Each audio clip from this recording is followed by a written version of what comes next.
겨울서점에 오신 것을 환영합니다. 저는 김겨울입니다.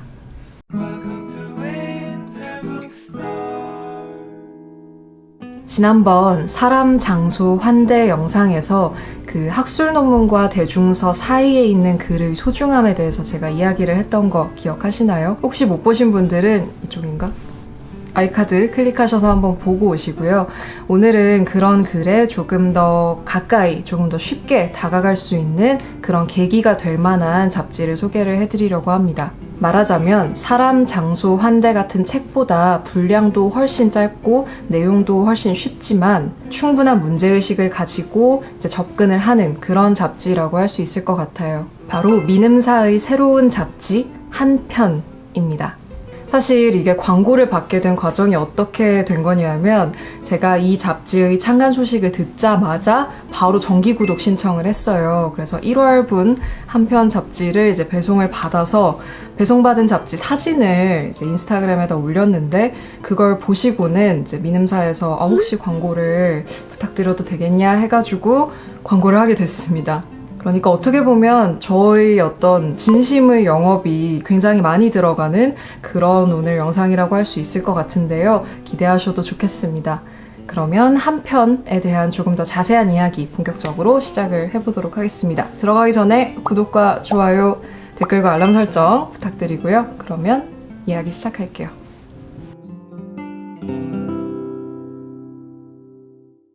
이 한 편이라는 잡지가 표방을 하고 있는 카피, 그러니까 지향점은요, 책보다 짧고 논문보다 쉬운 인문 잡지라는 것입니다. 연 3회 배송이고요. 1월, 5월, 9월 이렇게 3번 배송이 된다고 합니다. 정기 구독자의 경우에는 공개 세미나에 무료로 초대도 받을 수 있고요. 그리고 한 편과 관련된 글이 실린 뉴스레터도 메일로 받을 수 있습니다. 저도 이미 정기 구독을 했기 때문에 2편의 메일을 지금까지 받은 상태고요. 이제 실물을 좀 보여드리자면 진짜 예뻐요, 이 잡지가. 일단 요런 봉투에 배송이 됩니다. 디자인 너무 예쁘죠? 요 종이 봉투에 이렇게 한 편 잡지와 리딩 플래너가 이렇게 함께 배송이 되고요. 이 리딩 플래너는 왜 1월, 5월, 9월 이렇게 잡지가 오잖아요. 그래서 여기에는 1월부터 4월까지 읽기를 할 수 있는 그런 구성으로 되어 있어요. 2020년 1월이라고 써있죠. 1월부터 마지막 4월까지. 요 사이사이에는 인력이 이렇게 있습니다. 리딩 다이어리라고 할 수 있을 것 같고요. 그냥 다이어리로 써도 될 것 같고요. 그리고 대망의 한편 1호 세대입니다. 너무 예쁘죠? 색감도 예쁘고 가볍고 이게 이제 한 편이라는 글자가 숨어있는 디자인이거든요. 이 전반적인 디자인을 한 디자이너가 유지나 디자이너라고 해요. 장 프랑수와 리오타르가 쓴 포스트모던의 조건이라는 책을 디자인을 해서요. 2018년 한겨레 책과 세계에서 올해의 북디자인으로 선정을 하기도 했습니다. 그 외에 나와 타자들이라는 책도 디자인을 했고요. 여러분이 많이 아실 만한 책으로는 우아하고 호쾌한 여자축구라는 김원비 작가의 책도 이 유지나 디자이너의 작품이라고 해요. 1호는 이런 폰트와 디자인으로 이제 디자인을 해주셨는데 앞으로 매 호마다 다른 한글 폰트를 이용을 해서 각 호의 주제의식과 어떤 분위기를 표현을 해주실 예정이라고 합니다. 아주 기대가 되고요. 이제 전반적인 디자인 부분은 살펴봤으니까 내용에 대한 설명을 좀 드려야겠죠. 1호에 대한 내용에 구체적으로 들어가기 전에 이 한 편이라는 잡지 자체의 내용에 대해서 좀 설명을 드리자면 각 호마다 큰 한 가지 주제를 정해요. 1호는 여기 보시다시피 세대고요. 2호는 인플루언서, 3호는 환상이라고 이제 미리 밝혀주셨던데 그 각 주제에 대해서 아주 다양한 분야, 정치학, 사회학, 철학, 미학, 생태학 등등등 다양한 분야의 연구자들이 이제 글을 쓰는 거죠. 그래서 그 글을 모아서 내는 책이고요. 이 잡지를 담당하신 분들 인터뷰를 제가 읽어보니까 이분들이 아주 명확한 비전을 가지고 이 잡지를 만드신 것 같아요. 말하자면 인문의 미래는 한 명의 아주 걸출한 사상가에게 달려있는 게 아니라 여러 사상가들, 여러 연구자들의 협업에 달려있다라고 이제 생각을 하시는 것 같더라고요. 그래서 이번 이 1호 세대에 참여를 하는 연구자들의 경우에도 굉장히 다양한 분야의 연구자들이 모아져 있고, 그리고 필진 구성을 보면 여자 5명, 남자 5명, 강단의 교수와 젊은 연구자 활동가들이 다양하게 포진을 해 있어요. 필진을 구성하는 데 있어서도 세심하게 편집자들이 신경을 쓰고 있다는 것을 알 수 있는 그런 부분이었습니다.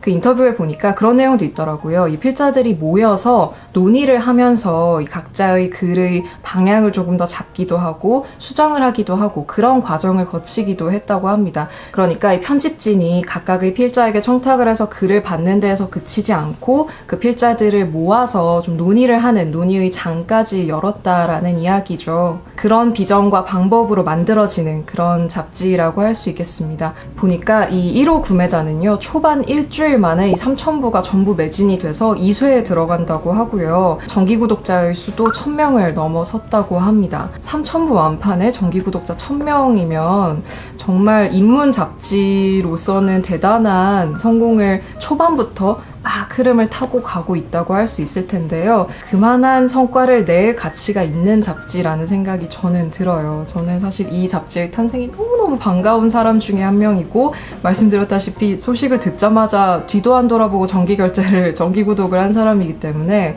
너무 이제 재미있게 읽었고 또 소중하게 느껴지는 그런 잡지인데요. 그럼 1호에는 어떤 글들이 수록이 되어 있는지를 좀 전반적으로 알려드릴게요.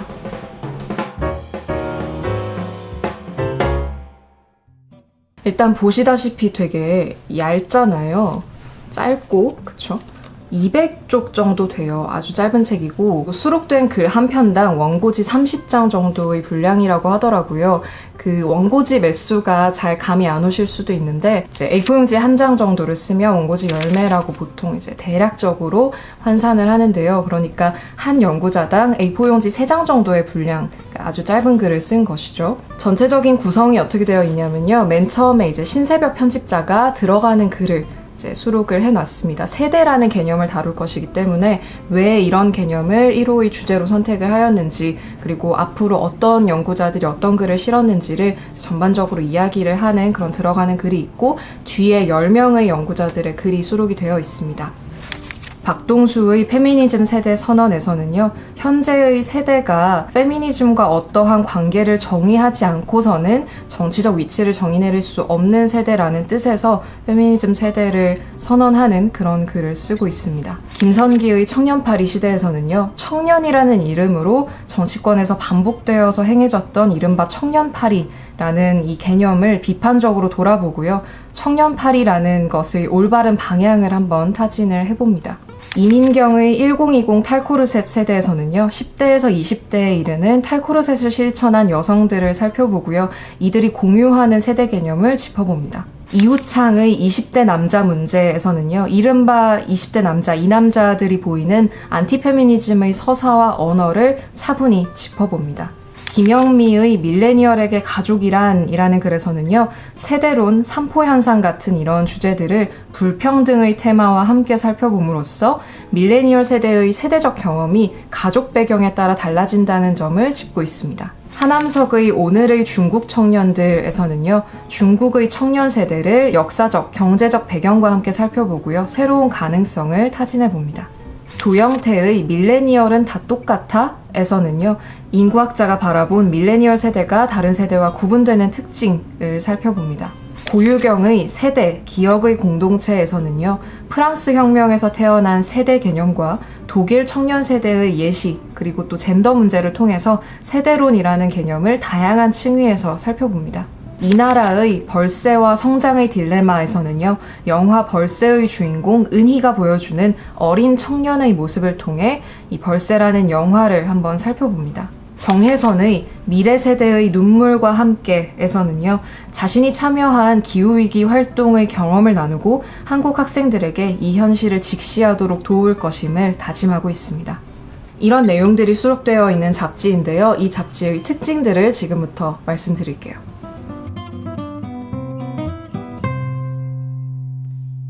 잡지의 특징을 3가지 정도로 정리를 해볼게요. 일단 첫 번째는 이 잡지가 표방하는 방향성 있죠. 아까 말씀드린 카피, 책보다 짧고 논문보다 쉬운 인문 잡지라는 이 방향성을 너무나 훌륭하게 성취를 해내고 있다라는 점입니다. 이게 어떤 느낌이냐면요. 읽을 때 왜 논문 보면 앞에 초록 있고 딱 넘기면 배경 설명과 함께 자신이 앞으로 어떻게 논문을 전개해 나갈 것인지에 대한 이제 설명을 하면서 시작을 하잖아요. 그러고서 이제 구체적인 내용에 들어가는데 딱 그 배경 설명과 자신의 방향성까지 설명하고 딱 끝나는 느낌이에요. 거기서 글이 딱 끝납니다. 그래서 사실 제가 읽으면서 들었던 생각은 이거 뭔가 글이 시작할 것 같으면 끝나는 느낌인 거예요. 뭔가 본격적인 이야기를 하려고 할 때 딱 끝나는 그런 느낌이었는데 제가 이걸 다 읽고 나서 아까 말씀드린 그 인터뷰를 읽어보니까 그 전통적인 인문 독자들한테 좀 그런 반응이 있대요. 뭔가 할만하면 끝난다라는 저 같은 사람들이 그게 바로 접니다. 근데 이런 독자들 말고 이제 새로운 독자들이 있을 거 아니에요. 보시는 분들 중에도 계시겠죠. 그런 새로운 독자들의 경우에는 글의 분량이 짧다 보니까 좀 집중력을 유지해서 끝까지 읽을 수 있어서 좋다라는 반응이 굉장히 많다고 하더라고요. 그러니까 이 잡지에서 타겟팅을 하고 있는 그런 독자들에게 전반적인 만족감을 줄 수 있는 그 지점을 굉장히 고심을 했다라는 생각이 들어요. 그러면서도 뭔가 독자들과 함께 읽고 생각하는 그런 기회들을 만들어 보겠다라는 어떤 부차적이라는 건 제 생각이지만 그런 목표까지도 조금 고심해서 만들고 계신 것 같습니다. 그런 독자들을 대상으로 하는 무료 세미나 같은 경우에도 이제 함께 읽고 생각하는 그런 기회가 되는 거잖아요. 이제 그래서인지 읽다 보면 왜 논문의 특징 중에 하나가 굉장히 개념어, 학술어 이런 게 많이 등장을 한다는 건데 이 한 편 같은 경우에는 학술어가 그렇게 많이 사용된다는 느낌이 없어요. 그냥 일반 독자들이 읽어도 좀 술술술 읽을 수 있는 뭔가 이렇게 턱턱 걸리는 개념어들이 그렇게 많이 등장하지 않는 그런 느낌입니다. 여러모로 잡지가 표방을 하고 있는 그런 방향성을 잘 이렇게 성취를 해 나가고 있다는 생각이 들고 앞으로도 기대를 하게 되고요. 이 잡지의 두 번째 특징은요, 수록된 글들의 동시대성과 균형감입니다.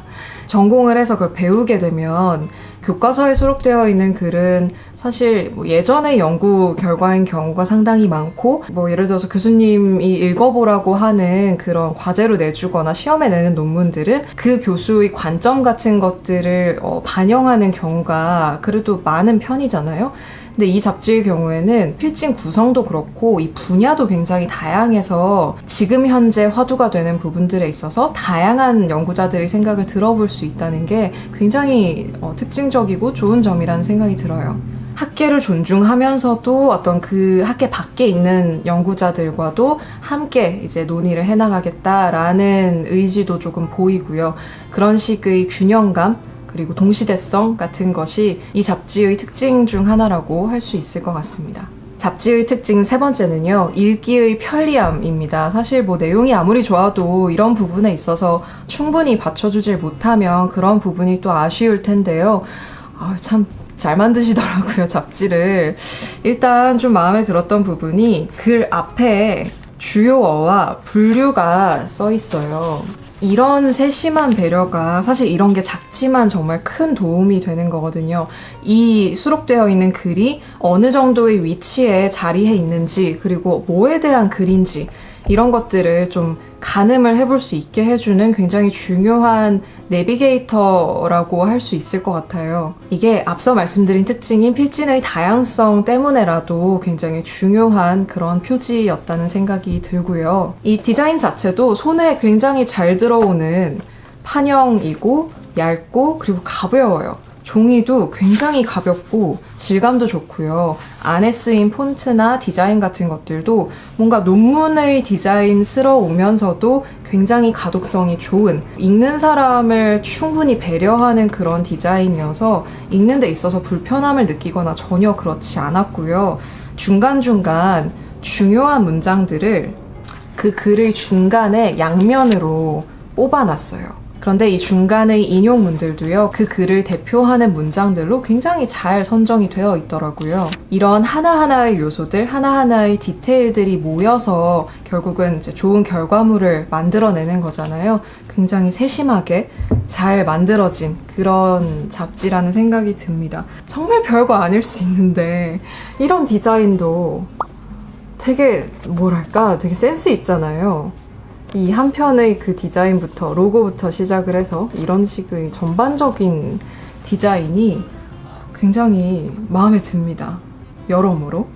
자, 그래서 인문잡지 한 편의 소개와 내용과 특징까지 좀 정리를 해봤는데요. 저는 너무 좋아요. 이렇게 취향 저격인 잡지가 나올 수가 있나? 너무 기쁘고요. 그 이전의 사람 장소 한대 영상에서도 말씀드렸듯이 이런 뭔가 학술 논문과 대중교양서 사이에 있는 이런 글의 존재 자체가 굉장히 소중하게 느껴지기도 하고 또 제가 굉장히 즐겁게 읽을 수 있는 그런 글들이어서요. 저는 너무너무 좋고요. 지금 광고 때문에 미리 다 읽었어요. 광고를 만들어야 되니까. 좀 아까워요. 이거 5월에 다음 호 나올 때까지 이제 3달 기다려야 되잖아요. 너무 빨리 읽어버려서 좀 아쉽기도 하다는 생각이 들 정도로 전 굉장히 즐겁게 읽었고요. 여러분도 많이 사주세요. 왜냐면 제가 계속 구독해야 되니까. 잡지가 없어지면 안 되니까. 근데 뭐 지금 추세를 보니까 워낙 많은 사랑을 처음부터 받고 있어서 앞으로도 계속 이런 사랑을 받을 수 있지 않을까라는 것이 바람이기도 하고 전망이기도 하고 그렇습니다. 기대이기도 하고요. 계속 이렇게 잘 만들어주시면 많은 독자들에게 사랑받을 수 있을 거란 생각이 읽으면서 들더라고요. 이런 잡지를 읽으면서 한 편당 길이도 워낙 짧고 하다 보니까 그냥 들고 다니면서 가방에 넣고 한두 편 읽고 그냥 이렇게 혼자 생각도 해보고 이런저런 혼자 뭐 에세이 같은 것도 써보고 한 줄 감상도 써보고 뭔가 관련된 책도 찾아보고 혼자서 읽고 생각하고 하는 그런 기회들을 가지시는 것도 굉장히 좋은 읽기의 방법과 경험이 될 것 같습니다. 이런 글들을 사다리처럼 이용해서 사람 장소 한대 같은 책으로 넘어가고 거기서 또 한 번 더 넘어가 볼 수도 있는 거고요. 개인에 따라서 뭔가 끌린다 하면 조금 더 읽어보고 그런 식의 독서 경험을 조금 더 풍부하게 풍요롭게 해보시면 좋지 않을까라는 생각이 듭니다. 많이 읽어주셨으면 좋겠습니다. 광고지만 저는 정말 진심이고요. 많이 사랑받는 잡지가 되기를 바랍니다. 그럼 오늘 영상은 여기서 마무리하도록 하겠습니다. 오늘도 와주셔서 감사하고요. 구독과 좋아요, 댓글과 알람 설정 부탁드립니다. 그러면 다음 주 영상에서 뵙도록 하겠습니다. 감사합니다. 또 오세요. 안녕. 겨울 서점 다시 인문 잡지 이게 세미나 뉴스레터 장 프랑수아 리오타르 장 프랑수아 리오타르의 제목 뭐야? 포스트만 올해의 북디자인 선정하느라 하면 안 되구나. 다시 이제 그런 식으로 그 수록된 글 한 편당 원고지 30매 이하? 빼먹은 거 있나? 끝!